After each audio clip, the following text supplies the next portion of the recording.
Muraho neza nongeye kubasuhuza no kubahiriza ikaze muri ino video. Okay, nukuvuga ati nubwo channel yanjye Prophet 50 itakihari wabashe kuba yakibaga, it's okay, nyine nafunguye indi meze nkayo isa nkayo ngiyo nureba neza urasanga harimo dabari. Gusa nakubwira ko wakora subscribe kuri channel kuko niwe ugiye kongera kuzajya ukurikiranira amakuru agiye atandukanye, ko noneho ngiye kujya mba mpari igihe cyose kurusha igihe cyose, abe kuri WhatsApp abe kuri call. Munyihangane reka twikomereze na video yacu nyirizina.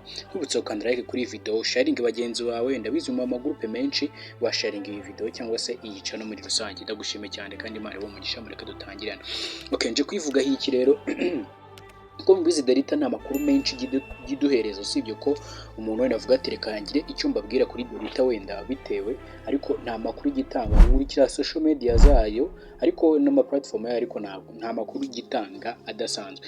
Yego ubu ngubu ari version nshyashya, gusa mbere yuko tuvuga kuri version nshyashya mureke mbanze mwumve ibi bintu pe, please mureke mbanze mvuge kuri iki kintu cya security sako mbere yuko nkomeza n'ibindi. Impamvu nyivuzeho kandi security sako kuba yuzije na kwijana rega ntacyo bisobanura cyangwa se ntacyo bivuze. Uri kubona abantu bose mfitemo hano ngaha, umuntu wamfasha dore n'uyu umwe wenyine, uyu nguyu ni wamfasha, uyu nguyu wenda ushaka kuba nawe ufitemo n'abandi, ariko wenda iyo nakabibabwiye wenda mu gihe cyashizeho ntago nari mari, nimwe na rimwe arigiye bamwe namwe ntabafashije nkuko bikwiriye, ariko nyine muri hangana nani ndi gutegura ikizamini cya leta. I'm so sorry rero, gusa ubu ndahari full time umva nta kibazo. Gusa nababwira yuko niba ufite umuntu wawe wa hafi please, cyangwa se ufite nomero simukadi ebyiri, imwe wayifunguriraho Delita n'indi ukayifunguriraho Delita, ko gukoresha application ebyiri muri phone imwe birakunda. Ibyo nayo bakora cyangwa se n'ubishaka yandikira hasi muri comment nongere mbikore.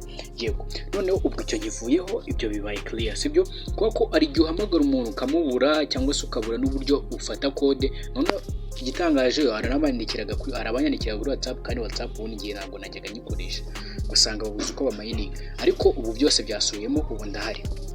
Icyo kibaye clear. Ikindi ngiye kubwiraho ni no version nshyashya yo igeze kuri 2, ubwa nyuma na nyuma igeze kuri 2, rimwe kuri 2. Uraza ukanda no kuri view kano kandi uri kukabona, gusa igihe utari kukabona ushaka wazwa kananditse ngo menu, wakanda kuri menu, amara ukanda kuri menu ukamanuka hasi gato ugakanda kuri version check. Kuri version check no ushaka wakanda hano gutya version check, wamara kuyikandaho akwereka uburyo tugiye kuta dufata indi.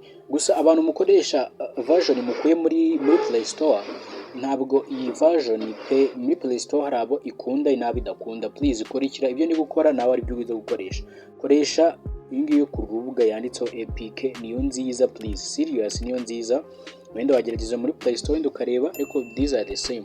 Nikunda muri telefone yawe it's okay, ntugire ikibazo. Hanyuma urajya kuri link yabo. Gusa ari amakuru ndibuze kugenda nguhereza kuri Delita gatoya, nubwo muri kubona ari kugenda impinduka ingorane samuha ukuntu, ariko ndaje mbereke. Hanyuma uzi ukanditse kuri download. Abantu mukeneye link muze mwibande kujya muri groupe ya WhatsApp, sibyo? Hanyuma reka nkande okay, hari gihe ukanda bakujyana kuri iyi ngiyi, urahita uza hano handitse release, ariko biterwa no wanyuze ko ari ginyura kuri GitHub akariyo baguhereza. Ukande kuri release kwa tukana kuri kara kantu kanitse ngo latest, ukanda kuri latest wongera ukanda hano kuri latest nanone. Hano n'umuntu ugiye kwidownloadingira kuri GitHub nyine, ahita amanuka hasi gatoya, ahita azarebe hano handitse Delita kano, ari tugakanda ko ari agasubururu. Rero ko wakanze gasubururu, iyi version bayapdatinze ejo hashize iminsi 2, mara ugakanda urahita itangira kwidownloadinga, ngira ngo uri kubibona ko yatangiye kwidownloadinga. Noneho ari uburyo bubiri bwo kuyinstallingamo ino application. Haryo uyinstallamo, wamara kuyinstalla rero bakayiguhereza mu buryo bavuga ati banze usibe ya application. Mbere yuko uyisiba please banze umenye se ubundi mfite umuntu muri security sako uri guhita supporting kwita mbona code.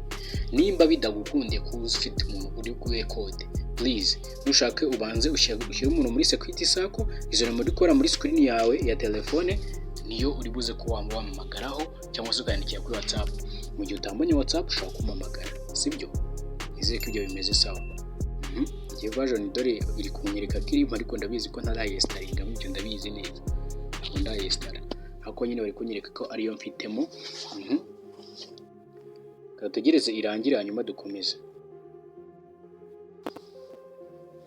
Okay, noneho ubwo imaze kuba yarangira sasa, ubwo urabona ko namaze kuyidownloadinga, urabona nyifungure nkayikandaho nkayifungura, ashobora kuba wambwira ko itari buze gukunda, hanyuma nyikandeho nyifungure ntegereze gato ifunguke, hanyuma nimara gufunguka nibwo ndibuze kuba namenya nimba ushobora kuba gutegeka ko wayisiba uhita ukanda kuri update mbere y'uko uyisiba.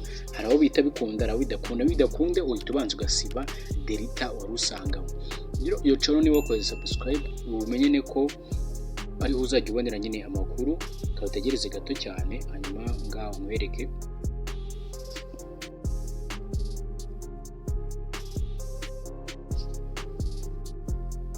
Ngiye bise bikunda kwita nyinstaringamo batansabye kuyisiba, ubwo nawe nibidakunda uraza kuyisiba. Ntukajya ubanza kuyisiba mbere kuyista, jya ubanza install n'ibyanga ubone kuyisiba, nibyo byiza. Hanyuma urabona ko ngiye bise bikunda. Okay, iyo umaze kubisoza rero nta kindi kintu ubusigaje na kimwe, ubwo biba byabaye. Rero nkubwira yuko nta bindi bidasanzwe bihari usibye kubona ababwira ngo mwite ku kintu cya security sako, mumenye neza ko amazina yanyu abitse. Hari abantu mutazi username zanyu mutanabitse n'izi DD zanyu, izi ngizi DID zanyu, izi ngizi umuntu utarazibitse atazi n'izina ryiwe, please nabibabwiye kenshi, ukamenya neza nimba warasizemo ino avatar nimba utarayisizemo umbwire, nabyo nze kubikoraho video ko yacu rero ntabwo igihari, ubwo niye no kongera kubikora bushya mbikoreho video, hanyuma nkubwira ati Jablez gwino video warebye. Hanyuma ibi ngibi byo kwaninga ano ads buri munsi batanga ads zigera muri 3. Ads zigera muri 3, dore niko bagenda bazitanga. Ugenda ukanda hano bakamamaza inshuro 3, iyo ads zikaba zirangiza uwo munsi, zikagenda zipendinga zijyana ngaha. Igihe nikigera bagiye gukora allocation nibwo uzisanga ahangaha, akari uzabona ayo uzahabwa, cyangwa ukwezi zigahita ziza hano ukazazivunjishamo amafaranga mu gihe gikwiriye kizajya cyarashyizweho. Uhawe ikaze rero, byari Prophet 250 nk'ibisanzwe, muhawe ikaze, kari mugire ibihe byiza. Jablez bwa buri kimwe ku mwari video.